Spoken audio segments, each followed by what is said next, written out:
Hello and welcome to our next stage of our weaving videos, and this is how to weave on a Rigid Heddle Loom.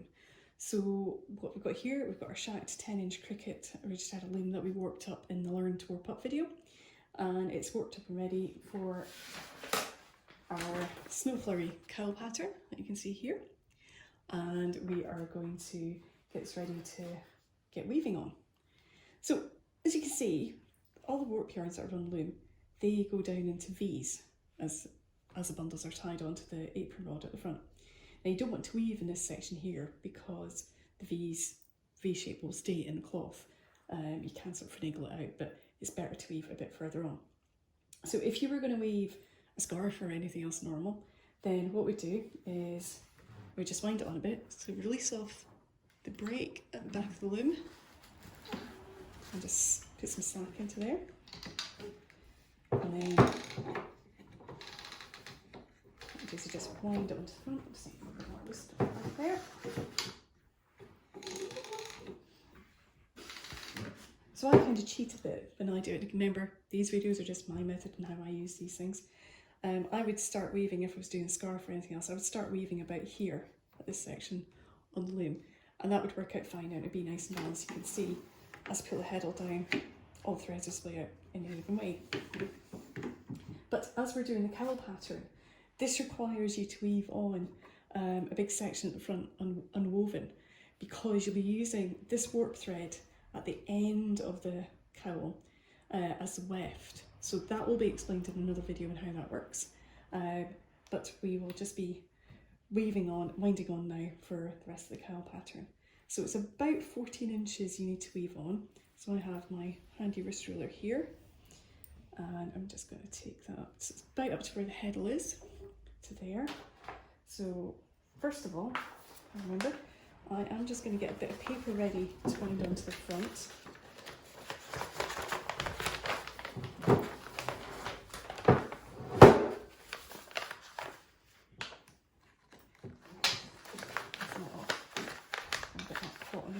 The reason I'm doing this is because that's just to help hide up the knots and get those, helps balance the tension. And I am going to, sort of about up to where the heddle is. So I just release off the back break. Don't worry about the paper that's falling on the floor there. I'll catch that in a minute. So we're about here-ish. So I'm just going to hold on. A bit of wind on to the front.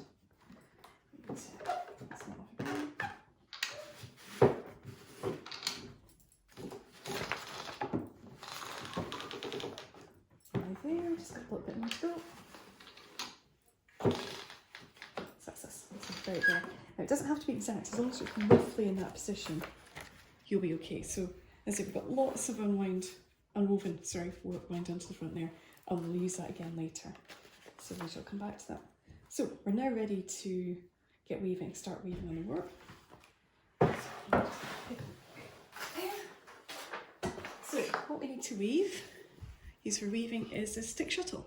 So all the Rigid Heddle looms that we sell all come with stick shuttles, and they all come in shuttles relative to the width of the loom.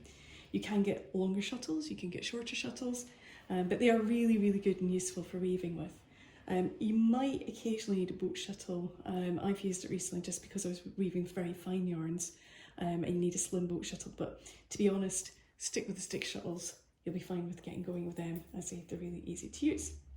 So we're going to use I'm going to use a solid colour green yarn for the weft. So the yarn we're going to be putting onto the shuttle is the weft yarn, and the weft yarn is what goes through the warp and interlinks it together to get it to stay on.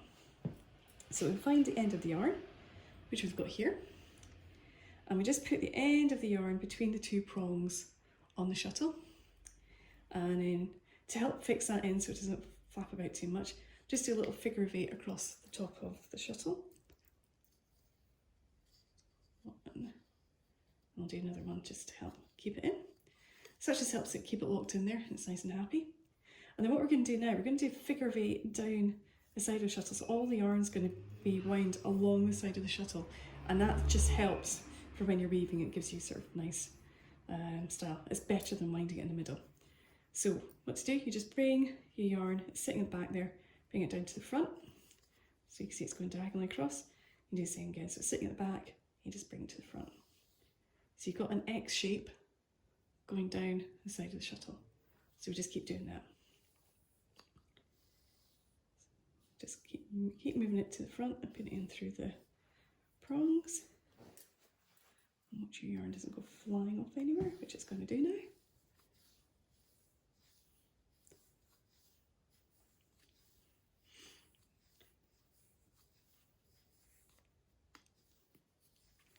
So we're just going to put some yarn on just now.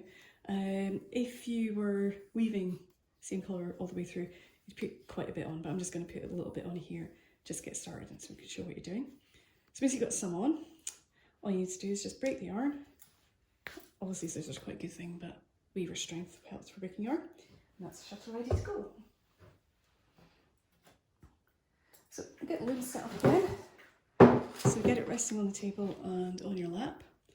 And we've got the shuttle ready to weave. So what we do, don't drop the shuttle first, so shuttles can drop, be careful, drop them too much. So how the loom works, now we've got it all worked up, it has an up position and a down position for the heddle. When the heddle's in the up position, all the eye threads are in an up position and the slot threads are lowered. And then when you go to the down position, the slot threads are the ones that are up and the eye threads are down below. And that helps with the mechanisation of the over and under to lock the yarn together, to lock the cloth together. So we'll put the heddle in the up position first. It doesn't matter if you start in the up or the down position. It doesn't matter if you're going from left to right or right to left. You can do either. There are no rules in this. So I'm just going to go left to right because that's how we usually start. And if you put the shuttle in and you put it up against the reed, and if you pull it across and have it sitting in a diagonal, so the weft yarn is going diagonally across, and just keep a couple of inches of the tail back. So the reason we've got it in a diagonal is if it was going straight across, there wouldn't be enough of the yarn to be beaten in because it's got to go over and under and it sort of goes through that travel. So if you have it a bit of a diagonal, that makes sure there's enough length of the weft yarn in there to go. So we bring the shuttle, it's not the shuttle, the reed, and we pull that forward and we just beat it in there. So it's just up against that line there. And now we're going to go down position. So in this loom, you just push it down and the bottom of the heddle goes into the slot at the side. So the end that you got there, you can just tuck that in just over a couple of the warp threads into there and just pop it down. Now the reason for having also the yarn going down one side of the shuttle is you'll see there's a gap between the warp threads, and that's a triangle shape. This area in here is called the shed. So that is where the shuttle is always going. And the reason I say to put it up against the heddle is if you've got it up against the heddle and that plastic bit, you're less chance to be skipping into other below the yarns, because if you go in through here, you might not realise you've gone through yarns which you shouldn't be. So keep it up against the reed, the heddle, and then it's going to pull this across. So because it's just at the beginning, you can just have it a little bit loose there. Just going to get this into beat. Okay, so that's got a little bubble of yarn there, which might just sort itself out. I'm just going to sort that. Okay, so just watch what I'm doing for the next couple of rows. So I'm going to go back in the up position now. So we've done an up, down, this is the next up position. Shuttle goes through.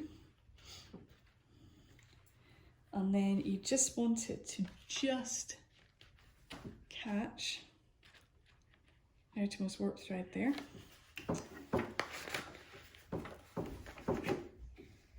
that and bring that in. And go down.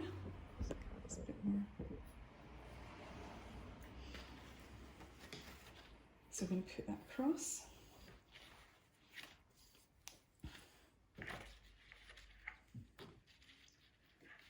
Make sure that's just hitting the outermost warp thread, so it's just catching the outermost warp thread, and bring the heddle forward and beat it, and go back up again.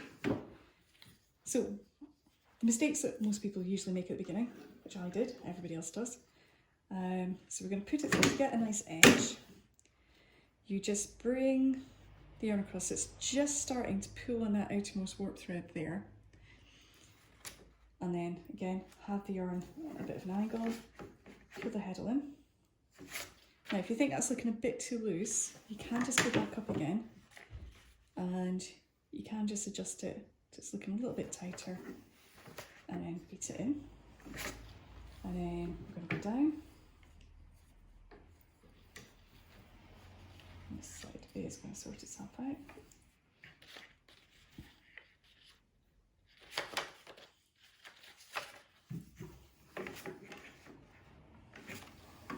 And go up now. One of the things that people do is when they're beating, they beat too hard. That's quite a common one. So again, just make sure it's just coming in. So people come in at the beginning and they'll just go beat, beat, beat, beat. Now you see that's really squished up the weft yarns there. You don't want that because for what we're doing at the moment. If you beat up the weft yarn to pack it in too much against the rows below, you're not going to see the warp yarns. They're not going to stand out as well. So just going to loosen that off again. And it is just one beat in with the heddle. That's all you need to do. Just gentle beat and then go down. Go back across again.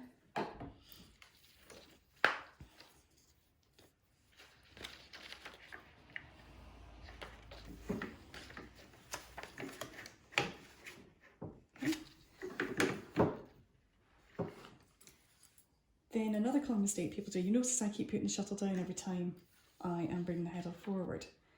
What a lot of people do when they're starting off is they keep the shuttle in their hand, they go to pull on this, and they pull, in fact quite often it's to even more exaggerate, you've got the yarn, end of the yarn in hand, get the heddle, pull that through, and then they pull on the shuttle at the same time. That's the next demonstration of that. Let's do that one a little bit better. Up.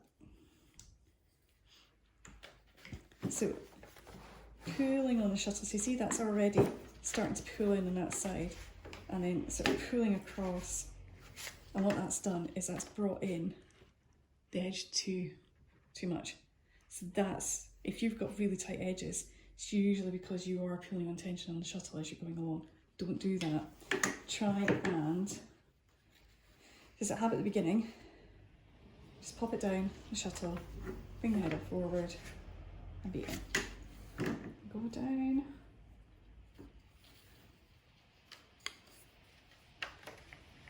And weave across.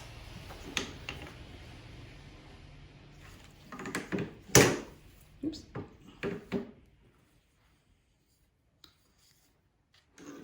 And then another mistake that's quite easy to do at the beginning is, especially if you've got a wider loom, it's not so bad in this one because the heddle's quite small, is if you've got a wider heddle, is to come in like that and beat it. And as you see, that can then scrunch up one end more than the other end, and then you've got the middle bit bowed. So always try and beat from the middle of the heddle. So try and hold the heddle as much into the middle as you can, or keep an even hand on both sides as well, which can be a little bit trickier.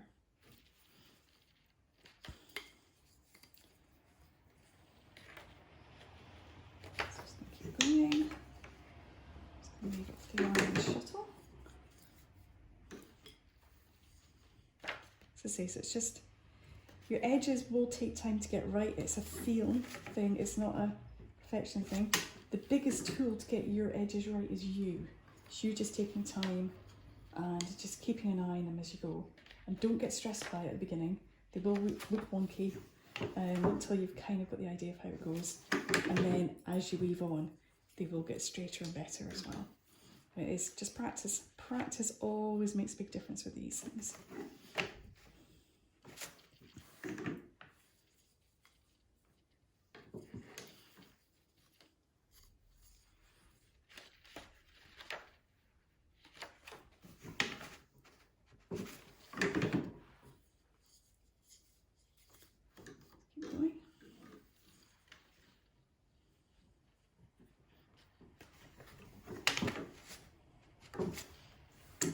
To show you, you will notice if you have accidentally skipped a thread or two. So I'm just going to deliberately dive the shuttle down underneath here. And go through. First lay the shuttle feel a bit heavier. As we beat that in, you'll notice the pattern changes. So you'll see here that the warp threads gone over two of the warp threads have gone over that bit as they have there, and again in this section here. So that's not what we're wanting for this. You can have that for other things, and can be, you know, for other patterns. There is a reason for doing that, but for what we're wanting to do, we don't want that happening. So all you need to do, if you've done that, is don't stress. Just go find out the point where you went in, and then you can just undo it. That's it. It's easy to undo a mistake, so there's no need to get upset. If you've woven on quite a bit and you've realised that you've made a mistake, all you need to do is just get a needle and some of your spare weft thread, and you can just get a length of thread and you can just weave that in by yourself. It's basically to stitch it in going over and under.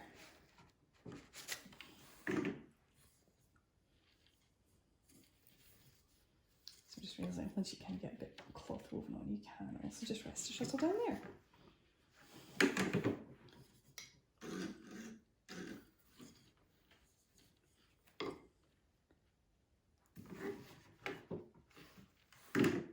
You'll also see as we're starting to weave up that there is a difference between where the green, solid green hits the solid green sections is nice and solid, obviously, but then you can see where the mottled sections are, and it's coming out quite nice and soft in this pattern.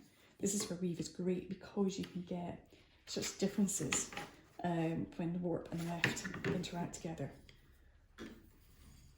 And colour does make a big important thing. So knowing, you know, if you've got a good contrast between your two colours, then that really does come out really nicely in a weave.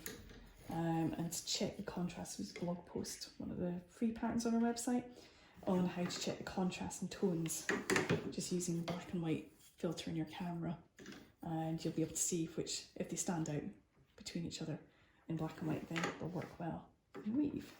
The reason I've gone for these colours is it's a bit more muted and it's a bit nicer and softer, which we like sometimes as well. It doesn't always have to be big and bold. Right, so I'm just getting up to near the end of this shuttle.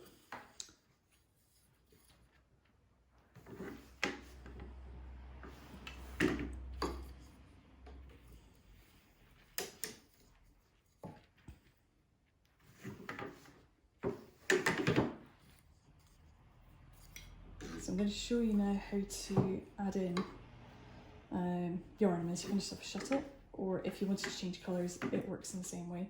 So we've got a little bit left, so we can just poke that through, pull that off there, and beat this in. So, because we're going to be continuing in the same colour, you can stop and start in a couple of different ways.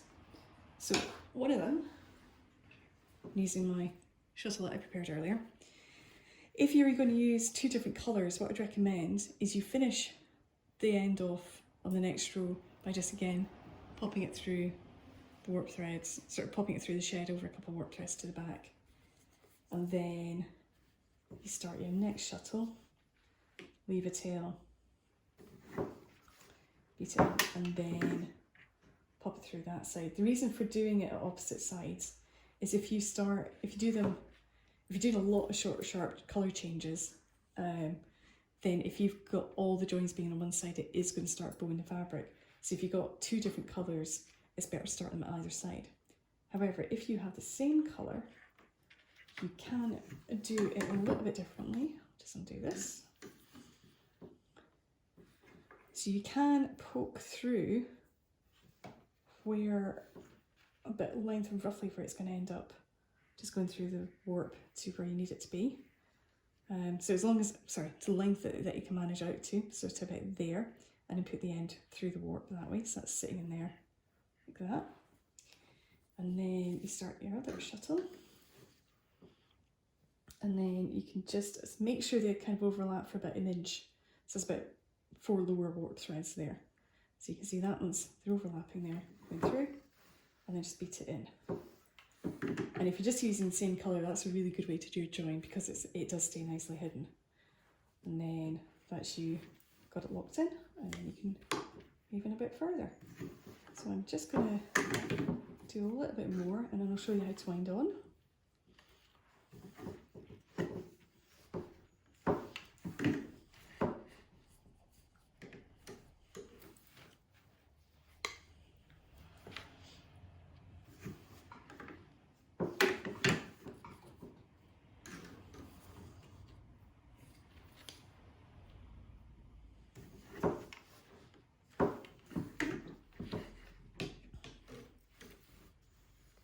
Okay, so just keep weaving until it's starting to get either there's not that much space for the shuttle, or it's the shed's getting a bit too small for you to get the shuttle through. So we'll do it about there.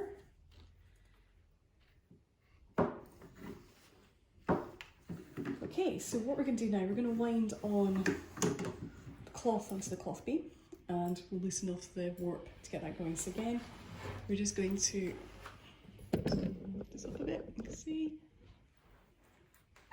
Release off the brake, back, and slacken the tension a bit. And then we'll just tighten it up at the front. Wind it onto about there. So just wind it on until it's tight enough tension again. Now, this is where I can't remember quite where I was when I did the last row. Was I on an up or was I on a down? So to check that, if you put the heddle in the up position, and if the yarn moves freely up and down like it does there, then that was your last row. And to just double check that that's right, if you go to the down position, it's not going to move because it's locked, because the warp threads are already alternated there. So that's locked in. So the up position was the last one because that's where we're moving freely. This one's locked in. So now we can just carry on weaving.